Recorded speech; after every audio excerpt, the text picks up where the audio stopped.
Hello, it's me Dryzz. Today we're going over how to maximize strength. The goal is to have as much strength as possible on any frame. If I forget anything or I'm wrong in anything I say, of course feel free to tell me. First of all, your mods. Before we actually jump in, we need to know what we want strength for, generally speaking. Is it for all 4 abilities or just your 4th? Like what you would do on Daggers to have some really big written numbers. In the first case, you run Triumbra. In the second case, you run Precision Intensify. In our case, we will consider all 4 abilities. I'll mostly focus on Revenant for obvious reasons. Brave propaganda, but also cause Brave benefits a lot from having strength, and he doesn't have anything giving him strength that other frames can't have, except easy access to impetus stacks. Alright, the mods. First, the aura. In solo, growing power is definitely the go-to if you can proc it often. Growing power comes from the Nav Spectre on Earth. Next, we need Blind Rage and Trident Fortitude, which are corrupted mods from Derelicts and Deimos, so the nodes that aren't related to Necralisk and Sanctum. After that, we'll get the Holy Triumbra, giving 77% strength and not preventing us from running any mod unless your frame got augments giving strength. Then Energy Conversion, which comes from Cimaris, giving 50% strength. We'll also run Power Drift coming from Lua.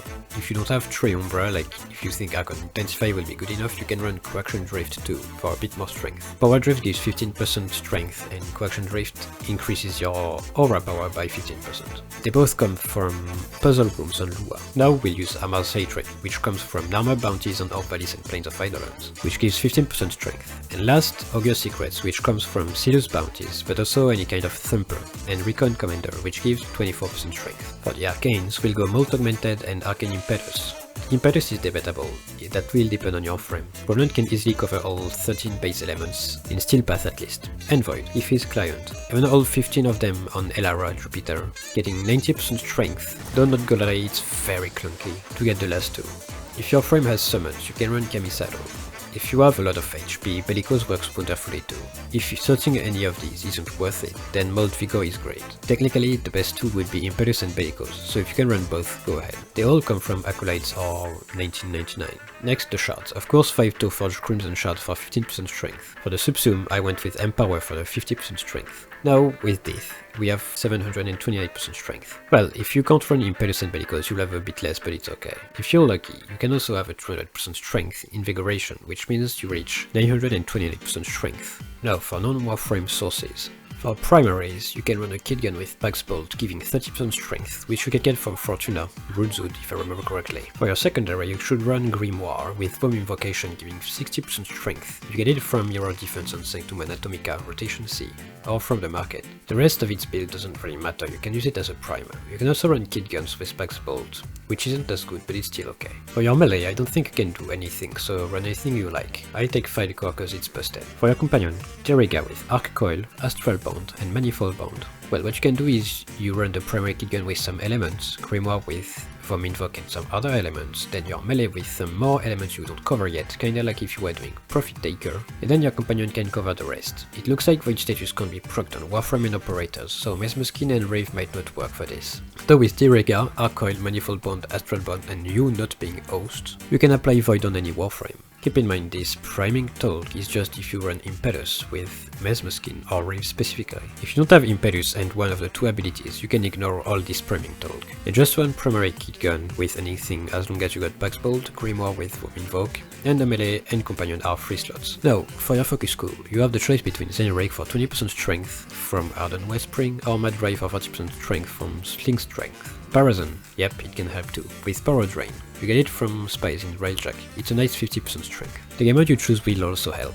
We could choose RB for 300% strength, but we'll actually go with Conjunction Survival since it has 50% strength buff from the tax. I choose this Conjunction Survival because it can have Fissures, unlike Arbitration, and in Fissures you can get 2 times more final strength with the Fissure buff at 10 reactants. You can run an Idus Spectre which can increase your strength by 28%, which is, in total, 1159% strength. We aren't applying the Fissure buff and Spectre yet, I like to keep multiplayers and additives separate. Now, let's talk squad. You'll need an Equinox with Provoke active while the Peaceful Provocation augment is maxed and in her mod config. She needs around 250% strength to give 80% strength if I remember correctly. Then a Jade with Power of the 7. I believe she can cap at 150% bonus strength when she has 600% strength. And then the cherry on top, Nidus, with Sporadic Link. Basically it multiplies your final strength, so if you have 1000 strength and he has 100% strength buff, you'll have 2000 strength. From what I can tell, there isn't a cap, and with all this, Nidus can get 2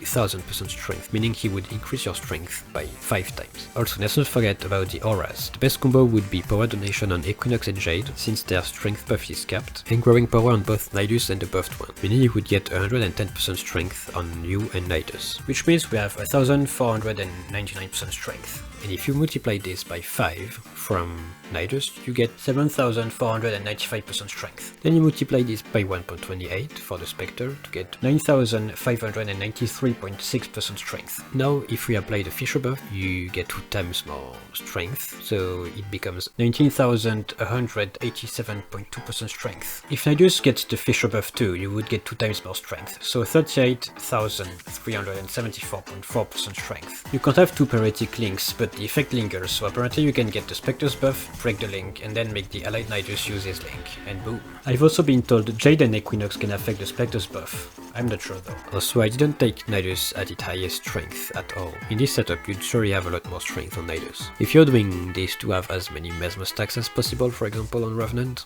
then replacing Amar's Hatred with Mesmer Shield is nice too. You'll have 37,100% strength, but you'll get the equivalent of this times 1.5, which would mean you have 55,650% strength for Mesmer stacks specifically, meaning you should have 3,339 Mesmer stacks. And it's 1 second of invul per stack, so you should be good for almost a whole hour. I hope I didn't make any mistake. Of course, if you see anything wrong, feel free to tell me. And also, I'm well aware you won't just reach 35,000% strength. It needs some very specific conditions and setup that also rely on RNG, though you should be able to easily reach 1,159% strength, or even over 2,000 if you're going Fisher.